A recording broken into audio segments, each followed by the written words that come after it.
2022년 1월 4일 새벽 예배를 하나님께 드리도록 하겠습니다. 기도하겠습니다.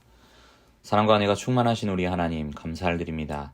주님께서 우리에게 주실 귀한 은혜를 생각하며 오늘 하루도 주의 뜻을 따라 살기를 다짐합니다. 주님, 2022년 우리에게 허락하신 이 새날을 늘 기억하게 하시고 하나님께서 주신 귀한 은혜의 기회들을 놓치지 않으며 주의 말씀에 온전히 순종하는 주의 자녀들 될 수 있도록 도와 주시옵소서. 모든 말씀 예수님의 이름으로 기도합니다. 아멘. 오늘 함께 살펴보실 하나님 말씀은 창세기 27장 30절에서 45절까지의 말씀입니다. 창세기 27장 30절에서 45절 말씀 제가 읽도록 하겠습니다. 이삭이 야곱에게 축복하기를 마침에 야곱이 그의 아버지 이삭 앞에서 나가자 곧 그의 형 에서가 사냥하여 돌아온지라. 그가 별미를 만들어 아버지에게로 가지고 가서 이르되 아버지여 일어나서 아들이 사냥한 고기를 잡수시고 마음껏 내게 축복하소서. 그의 아버지 이삭이 그에게 이르되 너는 누구냐? 그가 대답하되 나는 아버지의 아들 곧 아버지의 맏아들 에서로소이다. 이삭이 심히 크게 떨며 이르되 그러면 사냥한 고기를 내게로 가져온 자가 누구냐? 내가 오기 전에 내가 다 먹고 그를 위하여 축복하였은즉 그가 반드시 복을 받을 것이니라. 에서가 그의 아버지의 말을 듣고 소리질러 슬피 울며 아버지에게 이르되 내 아버지여 내게 축복하소서. 내게도 그리하소서.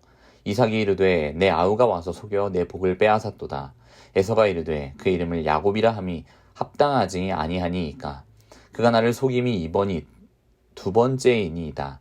전에는 나의 장자의 명분을 빼앗고 이제는 내 복을 빼앗았나이다. 또 이르되 아버지께서 나를 위하여 빌 복을 남기지 아니하셨나이까. 이삭이 에서에게 대답하여 이르되 내가 그를 너의 주로 세우고 그의 모든 형제를 내가 그에게 종으로 주었으며 곡식과 포도주를 그에게 주었으니 내 아들아 내가 내게 무엇을 할 수 있으랴. 에서가 아버지에게 이르되 내 아버지여 아버지가 빌 복이 이 하나뿐이리이까. 아버지여 내게 축복하소서. 내게도 그리하소서 하고 소리를 높여 우니 그 아버지 이삭이 그에게 대답하여 이르되 내 주소는 땅의 기름짐에서 멀고 내리는 하늘 이슬에서 멀 것이며 너는 칼을 믿고 생활하겠고 내 아우를 섬길 것이며 내가 매임을 벗을 때에는 그 멍에를 내 목에서 떨쳐버리리라 하였더라. 그의 아버지가 야곱에게 축복한 그 축복으로 말미암아 에서가 야곱을 미워하여 심중에 이르기를 아버지를 곡할 때가 가까웠은즉 내가 내 아우 야곱을 죽이리라 하였더니 맏아들 에서의 이 말이 리브가에게 들리매 이에 사람을 보내어 작은 아들 야곱을 불러 그에게 이르되 내 형 에서가 너를 죽여 그 한을 풀려 하니 내 아들아 내 말을 따라 일어나 하란으로 가서 내 오라버니 라반에게로 피신하여 내 형의 노가 풀리기까지 몇 날 동안 그와 함께 거주하라. 내 형의 분노가 풀려 내가 자기에게 행한 것을 잊어버리거든 내가 곧 사람을 보내어 너를 거기서 불러오리라. 어찌 하루에 너희 둘을 잃으랴. 아멘. 성도 여러분, 아버지 이삭은 야곱을 에서로 착각하고 그를 축복하였습니다.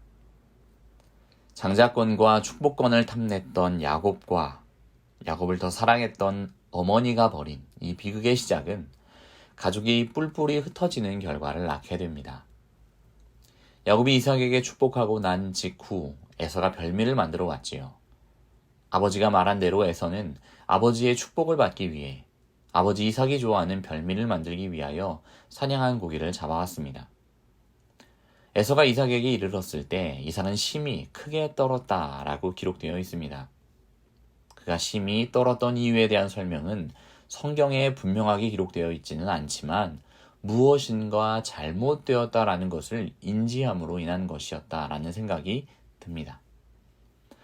즉 하나님은 그의 약속의 말씀의 권위를 인정하지 않고 있는 이삭이었지만 에서가 그에게 이르렀을 때 그 사실을 그가 깨닫게 되었다라는 것이지요. 인간의 관습과 자신의 결정을 더욱 귀히 여긴 이삭은 아내와 아들에게 배신을 당하게 됩니다. 또한 형제와 어머니가 저지른 거짓말은 큰아들 에서에게는 도저히 위로받을 수 없는 상실과 실망 그리고 좌절감을 주었지요. 심히 크게 떨고 있는 아버지를 붙들어 더 주실 축복이 없는지 묻는 에서의 마음은 정말로 좋지 못했을 것임이 분명합니다. 아버지, 여분의 축복은 없을까요? 아버지여, 내게 축복하여 주십시오. 라고 말하며 울부짖는 그의 모습을 바라보는 이삭 또한 별로 그 마음이 좋지 못했을 것입니다. 뿐만 아니라 에서의 간청에 의해 그에게 주어진 여분의 축복은 여호와의 이름과 무관한 것으로 에서를 유익하게 한 것이 아니었습니다. 결국 야곱에게 주었던 축복의 재확인이었으며 에서에게는 궁극적으로 작았던 동생을 섬겨야 하는 굴욕적인 내용뿐이었을 뿐만 아니라 저주의 내용까지 포함되어 있었지요. 물이 없는 척박한 땅에 거주할 것이라고 말했습니다. 에서의 후손이 차지했던 에돔 지역은 산악 지방으로 불모지에 가까운 땅이었지요. 또한 이삭은 에서에게 칼을 믿고 생활할 것이다 라고 했습니다. 이웃나라나 지나는 대상들을 약탈하여 생활을 꾸려가며 본질적으로 끝없이 피를 흘리게 될 것이라고 말하는 것이지요. 이삭이 야곱에게 했던 축복과 에서에게 했던 축복이 무슨 차이를 보일까요? 그것은 여호와의 이름으로 축복하였는가, 그렇지 않았는가 하는 것입니다. 사실 에서가 이삭의 축복을 받지 못한 것은 그가 자초한 일이기도 했습니다. 하나님 앞에서 그 가족을 대표하여 장자권을 가진다라고 하는 것은 상속권이나 기득권을 가진다라고 하는 의미도 있으나 제사장적인 역할을 하는 더없이 고귀한 명분이었습니다.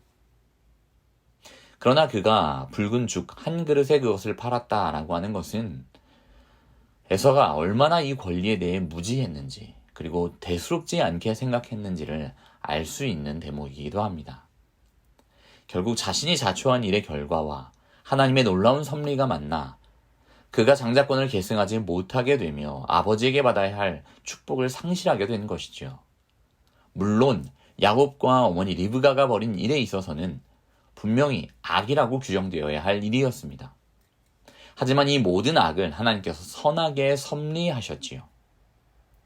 이후 에서는 야곱을 미워하게 되며 심중에 아버지 이삭이 죽게 되면 야곱을 죽이겠다라고 하는 마음을 먹게 됩니다. 복수와 징후의 마음을 품게 되었던 것이지요.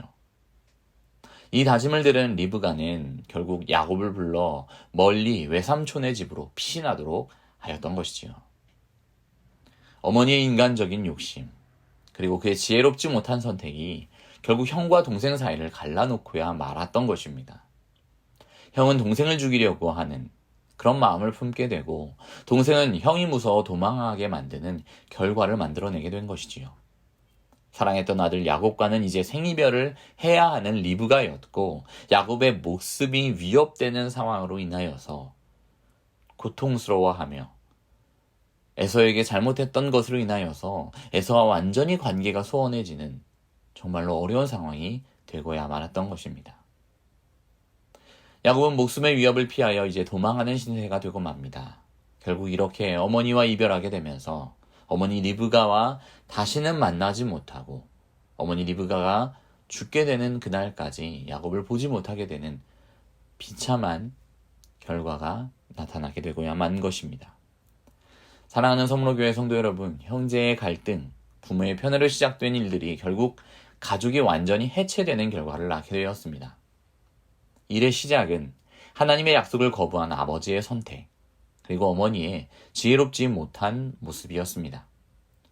본문에 나타난 에서와 야곱의 신앙은 결코 성숙된 모습이라고 평가할 수는 없을 것입니다. 왜냐하면 복수와 증오심으로 불타고 있는 에서였고 그런 에서를 야곱은 반드시 회피해야 했기 때문입니다. 서로를 용납할 여유도 없이 감정에 충실하게 되었던 것이지요. 복수와 증오심에 사로잡힌 에서였고 두려움에 사로잡힌 야곱이었으며 두 아들을 상실해버린 어머니가 있었고 영적 권위를 잃어버린 아버지가 있는 이삭의 가정이었던 것입니다. 사랑하는 성도 여러분, 하나님의 말씀을 따르지 않는 결과는 너무도 참혹합니다. 안식과 쉼, 평안과 따뜻함이 있어야 할 가정이 불신과 증오, 미움과 두려움으로 사로잡힌 공동체가 되어버렸기 때문이지요. 사랑하는 성로교회 성도 여러분, 오늘 말씀을 기억하면서 하나님의 말씀을 따르지 않는 결과가 얼마나 비참한 것인지를 기억하면서 주님께서 주신 뜻을 쫓아 살아가기를 다짐하는 모든 성도들이 되시기를 간절히 축원합니다. 아멘. 사랑이 많으신 하나님 아버지 감사합니다. 주께서 주신 귀한 은혜로 말미암아 오늘도 주께서 주실 아버지 그 놀라운 축복을 영위하며 누리며 살아가길 다짐합니다. 주님, 우리가 주의 뜻을 알고도 따르지 아니하는 우를 범하지 않도록 도와주십시오. 주의 말씀을 따르지 않는 결과가 너무도 참혹했다라는 것을 본문을 통하여 배우게 하시고 우리가 주의 말씀을 따르기를 더욱 힘쓰는 자들이 될 수 있도록 주여 역사하여 주시옵소서. 거룩하신 하나님 아버지, 우리 교회와 우리 다음 세대를 위하여 기도하기를 원합니다. 그들에게 선포되는 놀라운 하나님의 말씀을 잘 따르는 다음 세대들이 될 수 있도록 도와주시고 그들을 잘 양육하고 세우기 위하여 우리 기성 세대들이 하나님의 말씀으로 더욱 깨어있으며 본을 보여줄 수 있도록 주님께서 은혜를 더하여 주시옵소서. 담임 목사님을 위하여 기도합니다. 말씀 사역과 또 총회장으로서의 사역 모두 하나님께서 은혜를 더하여 주시고 하나님께서 늘 동행하여 주심으로 말미암아 충만한 주의 은혜를 누리며 하나님 아버지의 뜻을 총회와 우리 교회 위에 온전히 전하시는 주의 말씀의 사역자가 될 수 있도록 도와주옵소서. 하나님 아버지, 교회 안에 많은 환우들이 있습니다. 그들을 주님께서 돌아봐 주시고 치료하여 주시고 주님께서 깨끗하게 낫도록 하여 주시어서 주께 영광 돌리며 돌아올 수 있는 날이 올 수 있도록 주님 함께하여 주시옵소서. 모든 말씀 예수님의 이름으로 기도합니다. 아멘.